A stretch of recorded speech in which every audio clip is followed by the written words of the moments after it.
जब से बॉडी में थोड़ी-सी ठीक होने के बाद रिकवरी आई ना, जयदेव मेरे पीछे पड़ा हुआ था, "मम्मी आज तो आपको मेरे लिए चीला बनाना ही पड़ेगा।" मैंने कहा, "ठीक है जयदेव, तो आपको मेरी मदद करनी पड़ेगी।"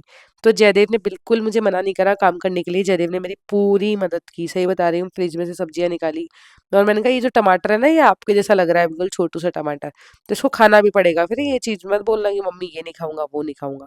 तो कहने लगा, "मम्मी बस आप तो बनाओ, मैं खाऊँगा।"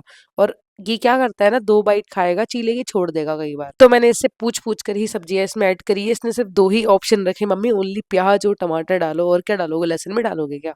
मैंने कहा, "नहीं, लहसुन नहीं डालते इसमें, अपन ऐसे ही बनाएँगे सिंपल वाला।"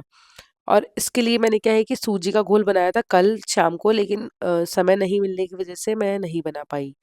क्योंकि मम्मी जी ने बनाई थी कैरी की सब्जी, और फिर सोचा कि क्या ही बनाएँगे, अब छोड़ो, कैरी की सब्जी सबसे फ़ेवरेट होती है हमारे घर में सबकी, तो वो नहीं बनाया, कुछ अलग नहीं बनाया मतलब शाम को। तो सोचा अब तो बनाना ही बनता है, क्योंकि जयदेव को पता है मम्मी ने कल घोल बनाया था और आज मम्मी ज़रूर बना के खिलाएगी। आप खुद देख सकते हो लड़के का एक्साइटमेंट। और ना इसको ये था कि मम्मी मुझे भी किचन की स्लैब पर साथ में बैठाओ। अभी मैंने प्याज़ और टमाटर कट कर लिए हैं, आपके बच्चे जो भी वेजीज़ खाते हैं ना, वो आप इसमें ऐड कर सकते हो, और बारीक-बारीक भी चॉप कर सकते हो चॉपर से। लेकिन मैंने रफली चॉप की है, बिल्कुल मेरे अकॉर्डिंग बारीक-बारीक, जितना जयदेव खा लेगा आराम से। और भई हम लोग पूरे मस्ती मूड में हैं भई आज, इसके साथ कुकिंग करने में ना मुझे बहुत मज़ा आता है। जब भी ना बच्चों पे गुस्सा आए ना, तो इनके छोटे-छोटे से हाथ देख लिया करो, हथेलियाँ, इनकी इतनी छोटी-छोटी सी हथेलियाँ होती है ना, अपने आप सारा गुस्सा पानी में चला जाएगा। ये देखो भई, इस तवे पे हम लोग इसे बनाएँगे, ये नॉन स्टिक तवा है जो कि मेरे पास बहुत सालों पहले से रखा हुआ था। तो इसके ऊपर ना हम लोग ऑयल में नहीं बनाएँगे, वैसे मैं ऑयल में ही बनाती हूँ हर बार, लेकिन जयदेव के लिए बना रही हूँ तो पहले मक्खन से ही बनाऊँ। अब आप देखो कितना सारा बैटर मैंने बनाया है, क्योंकि सभी घरवाले खाएँगे। कुछ कुछ घरवाले प्याज़ खाते हैं, कुछ नहीं खाते। तो मैं क्या कर रही हूँ कि अलग निकाल दे रही हूँ। एक कटोरा मैंने लिया है, इसमें अलग मैंने घोल डाल दिया है। इसके अंदर नमक ऐड कर देंगे। इनो डालने की ज़रूरत नहीं है, क्योंकि ज़रूरत इसलिए नहीं है क्योंकि कल ही घोल बना दिया था, रेडी हो गया घोल, कोई ज़रूरत नहीं है इसमें इनो डालने की। ऐसे ही अच्छा बनेगा ये। और मैंने ये अच्छे दही में बनाया था, ताज़ा दही के अंदर, मतलब बढ़िया दही डालकर इसका जो घोल था वो बनाया था। अब मीडियम फ्लेम पर मैं इसके अंदर ये डाल दूँगी बैटर, इस तरीके से तवे पर थोड़ा-सा बटर लगाया है मैंने। पहली बार चीला बना रही हूँ ना तवे के ऊपर अभी धुलने के बाद में, तो पहली बार ही बटर लगाया है, बाकी नेक्स्ट टाइम जो चीला बनेगा उस समय इसमें बटर तवे पर लगाने की ज़रूरत नहीं पड़ेगी। और ये नॉर्मल सूजी का बैटर है, जिस सूजी के अंदर दही या छाछ जो भी हो वो मिलाकर इसका बैटर बनाया था। फिर सूजी को 20-25 मिनट होल्ड करके रख देना, अगर आप तुरंत बना रहे हो तो। मैंने तो कल शाम को बनाया था, तो मेरा बैटर तो बिल्कुल परफेक्ट रेडी है। मेरे पास पलटा नहीं था, पलटा अलमारी में रखा हुआ था। एक्चुअली क्या, बर्तनों में रख दिया था उसे, और अब पलटा जब ज़रूरत पड़ती है ना, तब निकालना फिर भारी हो जाता है, तो ऐसे ही काम में ऐसे ही एडजस्ट कर लेंगे। तो इस तरीके से मैंने ऊपर भी थोड़ा बटर लगा दिया, और ये देखो भाई आराम से पलट गया, कोई दिक्कत नहीं हुई, बिल्कुल भी चीला नहीं टूटा है। और ये चीला ना बच्चों को बहुत पसंद आता है। ज़्यादा डार्क मत सेकना, नहीं तो ये जल जाएगा, बिल्कुल जला-जला ना बहुत गंदा लगेगा खाने में। अगर आपके बच्चे भी इस जयदेव जितनी एज के हैं ना, तो उनको बना के खिलाया करो, उनको अच्छे लगेंगे। मैं तो वैसे अक्सर जयदेव के लिए फैंसी चीज़ें कम ही बनाती हूँ, लेकिन जयदेव इसके लिए तो स्पेशली एक्साइटेड था। जयदेव अब कह रहा था, मम्मी बन गया तो ठीक है, फिर देखो स्लैब से कैसे कूद के खुद से उतरा है। और ना जयदेव की अच्छी आदत है कि जयदेव जल्दी से चीज़ों को लेकर डरता नहीं है, बहुत बहादुर और बहुत ब्रेव लड़का है भाई जयदेव तो वास्तव में। इसके साथ मैंने केचअप नहीं दिया जयदेव को, क्योंकि ना हमारे पास जो केचअप है वो स्पाइसी वाला केचअप था, और वो मुझे लगा नहीं कि इसके साथ बच्चों को केचअप देना सही रहेगा। तो मैंने क्या किया कि जयदेव को उसके साथ में छाछ दे दी। जाड़ी-जाड़ी छाछ है, घर की ताज़ा अभी निकली हुई, इससे मक्खन निकाल लिया था मम्मी जी ने, वो छाछ इस तरीके से। बहुत सारे लोग छाछ को मट्ठा भी कहते हैं, तो ये भई बिल्कुल एकदम जाड़ी, मतलब मट्ठा किसको कहते हो आप लोग? लस्सी को ना, दही वाली, इसमें पानी नहीं मिलाते, बस बिल्कुल वो भी यही है। हमने इसमें पानी नहीं मिलाया, जिसको पतली छाछ पसंद है वो पानी डालकर पी लेता है, अदरवाइज़ हमारे घर पे अधिकतर छाछ हमें जाड़ी ही मिलती है। फिर मैंने थोड़ी-सी साँस ली, फुर्सत की, और अपने बाल बनाए, धूप में खड़े होकर थोड़ी देर के लिए।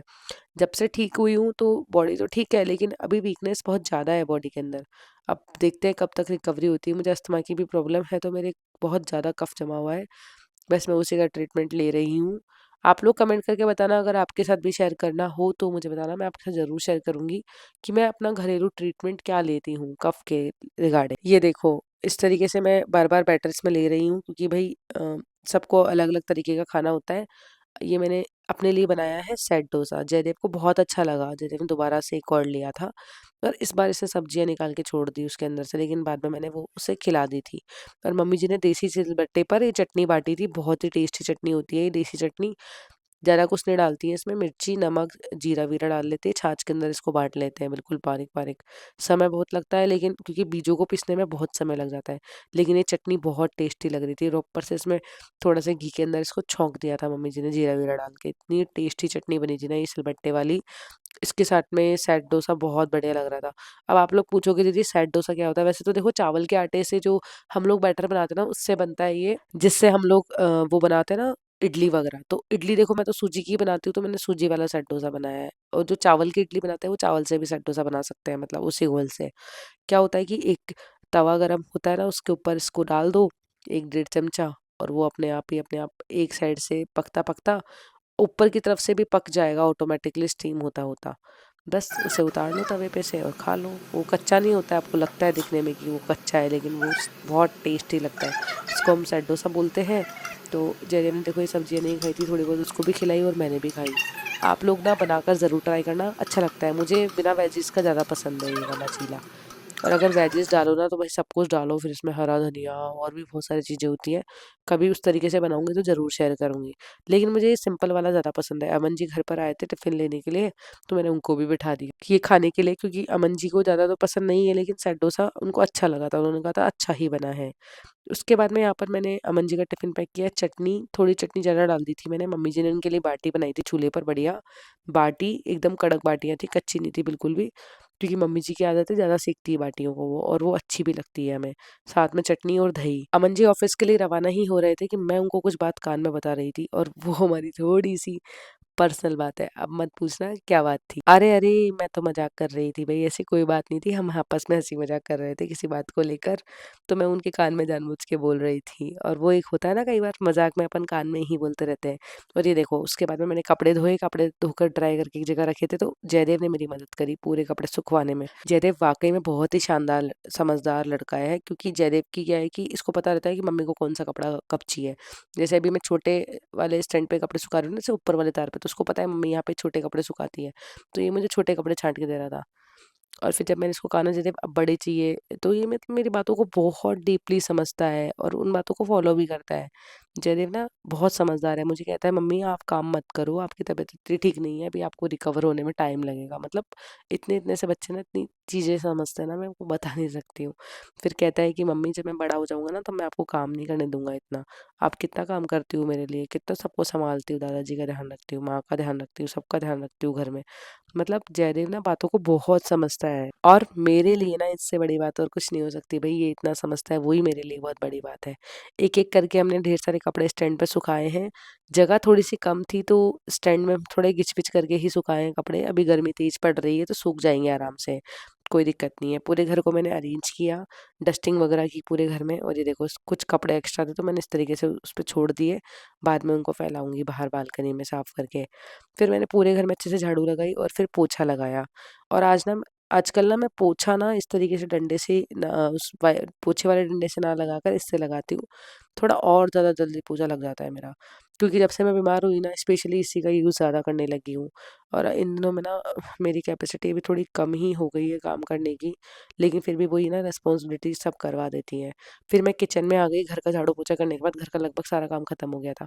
तो बाल बनाने का भी समय नहीं था। पहले सोचा पूरा घर का काम निपटाऊँगी, उसके बाद मैं खुद के लिए समय निकालूँगी। दोनों किचन की स्लैब को बढ़िया तरीके से साफ किया और कुछ बर्तन भी मांजे। क्योंकि क्या है कि सुबह से किचन अगर फैली हुई रहती है ना, तो शाम को फिर बहुत गंदी वाली वाइब आती है, एकदम पॉजिटिव वाइब तो चली ही जाती है। जयदेव को अभी भी इंतज़ार था कि मम्मी मेरे को टाइम देगी, लेकिन देखो ये लड़का ना मतलब मेरे इंतज़ार में ही रहता है अधिकतर कि मम्मी मुझे टाइम देगी। लेकिन वही है कि बच्चों को समय बहुत कम दे पाती हूँ, देती तो हूँ लेकिन बहुत कम दे पाती हूँ।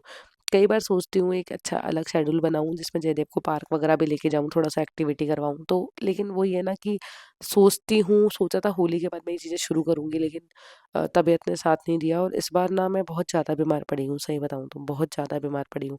इससे पहले मैं इतनी ज़्यादा बीमार कभी नहीं पड़ी। फिर मैंने बनाई जयदेव के लिए थोड़ी-सी खिचड़ी जिसको मैं घी में बनाती हूँ। कैसे बनाती हूँ चलो बताती हूँ आपको। थोड़ा-सा घी डाल दिया मैंने, कुकर अच्छा खासा गरम था, इसमें मैंने जीरा डाला, जीरा डालते हींग डाल के, और मैंने चावल और मूँग धोकर रखे थे, तो वो उसमें डाल के इस तरीके से फ्राई कर लूँगी। अब इसमें ऐड करूँगी मैं हल्दी और नमक, ये 2 चीज़ें ऐड करूँगी, ज़्यादा हल्दी ऐड नहीं करनी है, जितनी आप खाना चाहो उतनी ऐड कर देना। मैंने थोड़ी-सी ज़्यादा कर दी थी डब्बे को झाड़ने के चक्कर से कुछ ज़्यादा ही हल्दी इसमें गिर गई थी, क्योंकि हल्दी के डिब्बे में भी हल्दी है नहीं। आपको दिखने में लग रहा होगा, लेकिन ये हल्दी क्या डिब्बे के चारों तरफ चिपकी हुई ना, तो आपको लग रहा है कि बहुत सारी हल्दी है, लेकिन नहीं है, उसको रिफ़िल करना पड़ेगा। नमक डाल के फिर मैं इस तरीके से इसको मिलाऊँगी और थोड़ा-सा फ्राई करके इसमें मिला दूँगी मैं पानी। और पानी इतना मिलाना जितनी आपको खिचड़ी गाढ़ी या पतली करनी हो, उसके अकॉर्डिंग आप पानी मिलाओ।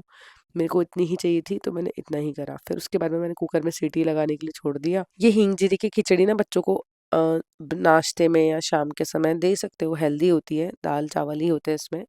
और हींग जीरे में छौंकन लगाने से सही रहती है, पेट में गैस वगैरह भी नहीं बनती है, तो अच्छी रहती है ये खिचड़ी। फिर मैं आ गई सब्जी बनाने के लिए किचन में वापस से, क्योंकि जयदेव को भी मैंने बैठा रखा है पढ़ने के लिए।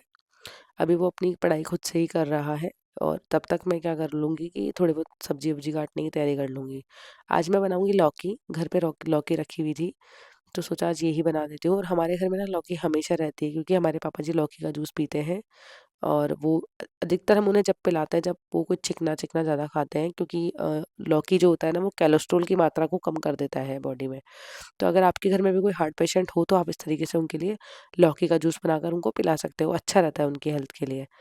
और उसमें अगर उनको टेस्ट अच्छा नहीं लगे ना, तो थोड़ा-सा नींबू ऐड कर लेना, और भी टेस्टी लगेगा। फिर मैंने थोड़ी-सी दाल ऐड करने के लिए इसमें दाल को धोई, चने की दाल मैं इसमें मिलाऊँगी। लौकी चना कौन बनाता है कमेंट्स में ज़रूर बताना। देखो प्रॉपर मेरी वाली रेसिपी तो नहीं बना रही हूँ, क्योंकि लहसुन प्याज़ हमारे घर में कोई नहीं खाता है। बहुत कम लोग खाते हैं, कुछ लोग खाते हैं, कुछ लोग नहीं खाते हैं, वो वाला सीन है। तो फिर मैंने सिंपल वाली ही बनाने की सोची, और आज वही है ना कि इसी वजह से मैं आपके साथ पर्टिकुलर एक रेसिपी नहीं शेयर कर पाई, लेकिन कोई बात नहीं, जैसे सिंपल रेसिपी है वो मैं आपके साथ शेयर कर देती हूँ। इस तरीके से मैं लौकी को नॉर्मल काट लूँगी। बहुत सारे लोग ना इसकी गिरी निकाल देते हैं, लेकिन इसकी गिरी बिल्कुल कच्ची थी, तो मैंने नहीं निकाली, और मुझे पर्सनली गिरी निकाल कर ये सब्ज़ी बनाना पसंद भी नहीं है। तो मैंने इस तरीके से लौकी कट कर ली, दाल भिगोने के लिए रख दी, और फिर जयदेव के पास आ गई। जयदेव यहाँ पर देख सकते हो आप, कलर करने बैठ गया अब। और इसको मैंने अभी पोस्टर कलर ला के दिए थे ना, भाई ये लड़का ना लेके तो बैठा है, मच्छरदानी लगा देती हूँ। हमारे घर में मच्छर बहुत ज़्यादा है, और ये वाली मच्छरदानी अभी फ्री थी, तो मैंने सोचा कि क्यों ना इसे लगा ही देती हूँ। नीचे से लेकर आई और लगा दी यहाँ पर, जिससे जयदेव आराम से बैठ जाएगा, अब उसको मच्छर नहीं काटेंगे। हमारे यहाँ मच्छर इतने ज़्यादा हो जाते हैं, क्योंकि हमारे जाली के गेट नहीं है घर में, तो इस वज़ह से मच्छर बहुत ज़्यादा हो जाते हैं। मैं भी इसके साथ बैठ गई और इसको बताने लगी कि पोस्टर कलर एक्चुअली में यूज़ कैसे करते हैं। अब ये तो बच्चा है, अब मैं जब तक कहीं इधर-उधर जाऊँगी ना, तो तब तक तो ये इन कलर्स को पूरों को 1-2 डिब्बियाँ तो खाली कर चुका होगा। और वैसे इसमें इसकी कोई गलती भी नहीं है। इसको इसकी उम्र से पहले मैंने इसको पोस्टर कलर ला के दे दिए, तो इसको कैसे पता कि इसका यूज़ एक्चुअली में करते कैसे हैं। लेकिन वही है कि मैंने इसको थोड़ा-सा समझाया था, तो उसने इसके अकॉर्डिंग ही इनका यूज़ किया, और बाकी का रिज़ल्ट मैं आपके साथ में कल ज़रूर शेयर करूँगी। ये देखो हमारी खिचड़ी बनकर हो गई है तैयार। मैंने खिचड़ी जयदेव को परोसी है। इसमें मैंने सारी खिचड़ी पहले खाली कर ली, क्योंकि मुझे सब्ज़ी भी इसी कुकर में बनाना था। कुकर को मैं सीटी लेकर बनाऊँगी, जल्दी बन जाएगी, क्योंकि चने की दाल भी है, उसको बनने में बहुत समय लग जाता है नहीं तो फिर। और मुझे अगर आइडिया होता ना शाम को आज मैं ये लौकी चना बनाऊँगी, तो सुबह ही चने की दाल भिगो देती, और भी बढ़िया रहता। तेल गरम किया, जीरा डाला, सिर्फ़ हींग नहीं डाली मैंने। लौकी डालकर लौकी को हल्का फ्राई करते ही मैंने उसके अंदर ये चने की दाल धुली हुई जो थी, थोड़ी देर पहले भिगोई थी मैंने, अभी आधे पौन घंटे पहले, तो वो इसमें ऐड कर दी। और जब ये अच्छी फ्राई हो जाएगी ना, उसके बाद इसमें ऐड कर दूँगी मैं टमाटर। मैंने 3 टमाटर लिए थे, लेकिन यहाँ पे 2 ही टमाटर मैं इस तरीके से रफली चॉप करके कट कर रही हूँ। अच्छी बनती है सब्ज़ी। अब इसमें मिला दूँगी मैं बेसिक मसाले, हल्दी, मिर्ची, नमक, धनिया-वनिया सब कुछ। धनिया नहीं मिलाया था मैंने, क्योंकि वही है, धनिया कोई नहीं खाता हमारे घर में, मुझे तो बहुत पसंद है धनिये की सब्ज़ी। अब मैं जो सब्ज़ी इस तरीके से बनाती हूँ ना, जो सिंपल वाली, तो मैं सबके लिए बनाती हूँ। अदरवाइज़ जैसे जो सब्ज़ी प्याज़-व्याज़ वाली होती है, वो कई बार ही ज़्यादा बनाती हूँ, अदरवाइज़ मैं कम ही बनाती हूँ वो सब्ज़ी, आप कभी नोटिस करना। तो ये नॉर्मल से बेसिक मसाले इसमें ऐड करके इसको फ्राई करके इसमें पानी मिला देंगे, और बस कुकर में सीटी लगने के लिए छोड़ देंगे। और सीटी 2-3 ले लेना, क्योंकि अगर दाल थोड़ी देर कम भिगोई हो ना, तो फिर आराम से सीज जाएगी दाल। तो लौकी तो 1 सीटी में ही सीज जाती है, लेकिन दाल का थोड़ा-सा लोचा रहता है। तो बस वही है, फिर मैंने तवा चढ़ा दिया था, नंद ने रोटियाँ बना दी थी सबके लिए, तो जयदेव को भी वो ही सँभाल लेंगे। मैं अम्मा के यहाँ पे आ गई थी, क्योंकि अम्मा को बहुत सारे काम थे। अम्मा को मुझसे मँगवानी थी झाड़ू, और स्वाति के साथ बैठ के ना अम्मा के साथ में बहुत मस्ती करते हैं हम लोग। अच्छा भी लगता है, भई अम्मा ही मेरे लिए सब कुछ है, जेन्युइनली बताऊँ तो। अम्मा ने मेरे लिए आज तक इतना कुछ किया ना, मैंने आपके साथ कभी शेयर नहीं करा, लेकिन अगर मैं आपको स्टोरी बताऊँगी ना, तो आप बोलोगे दीदी आपकी दादी ही एक्चुअली डिज़र्व करती है आपकी मॉम की जगह। तो वही बात है। मेरी मॉम ने भी मेरे लिए बहुत कुछ किया था, लेकिन बहुत सारी चीज़ें हैं, मैं शेयर करूँगी कभी। एक अच्छा और सही समय आने दो, उसके बाद मैं करूँगी। और मुझे पता है आप लोग बहुत एक्साइटेड हो। अम्मा ने मुझसे मँगवाया था ये बैग, तो अब मैं तो पैसे ले नहीं रही थी, लेकिन अम्मा की आदत है, कभी पैसा नहीं छोड़ती भाई, हमेशा पैसा देती है जब भी कोई चीज़ लेकर आती हूँ ना मैं। तो अम्मा ने ये बैग मंगवाया था जो कि अम्मा को बहुत पसंद आया। ये बैग मैंने 550 रुपये का लिया है, शॉप से ही लिया है। ऑनलाइन तो मैं तब मंगवाती हूँ जब मैं खुद के लिए मंगवाती हूँ, लेकिन ये स्पेशली अम्मा के लिए मंगवाया है, तो शॉप से ही लेकर आई हूँ। और ये मेरे भाई की मैं नज़र उतार रही हूँ, क्योंकि मेरी मम्मी भी ऐसे ही नज़र उतारा करती थी बचपन में इसकी। और मैं ही इसके लिए मतलब, मेरा भाई मेरे लिए सबसे आगे है भाई, क्या बताऊँ मैं आपको, बहुत प्यारा है मेरा भाई। इसने सब्जी बनाई पालक पनीर की, बहुत टेस्टी सब्जी बनाई थी। अपने लेवल पे इसने पनीर कम डाला है, लेकिन भाई सही बताऊँ तो बहुत टेस्टी सब्जी बनाई थी। रोटियाँ अम्मा ने सेकी थी, और ये देखो रोटियाँ थोड़ी बहुत जल भी गई है। बिल्कुल माइंड मत करना मेरी रोटियों को देखकर, अम्मा के हाथों में आज भी वो ही जादू है भाई, स्वाद है भाई।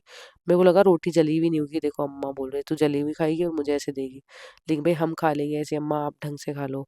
फिर अम्मा के साथ बैठकर मस्त खाना खाया, और सही बता रही हूँ खाना बहुत टेस्टी बना था भाई। वही है, माँ के हाथों का जादू होता है भाई, ये तो कैसी भी, आज अम्मा की उम्र हो गई, लेकिन अम्मा आज वो वाला मतलब टेस्ट तो आज भी वही है, लेकिन बस शेप वो नहीं थी आज रोटी की। ये देख कर ना वो दुख भी होता है कहीं ना कहीं पर, लेकिन होता है कि ठीक है अम्मा खुश है ना, बस मेरे लिए वही सबसे ज़्यादा ज़रूरी है। अब इस पे आप सबके बहुत सारे कमेंट्स आएंगे कि भाई वो तो आप कमेंट कर ही देना। चलिए कल मिलती हूँ आपसे एक नए दिन और एक नए ब्लॉग के साथ। Bye bye.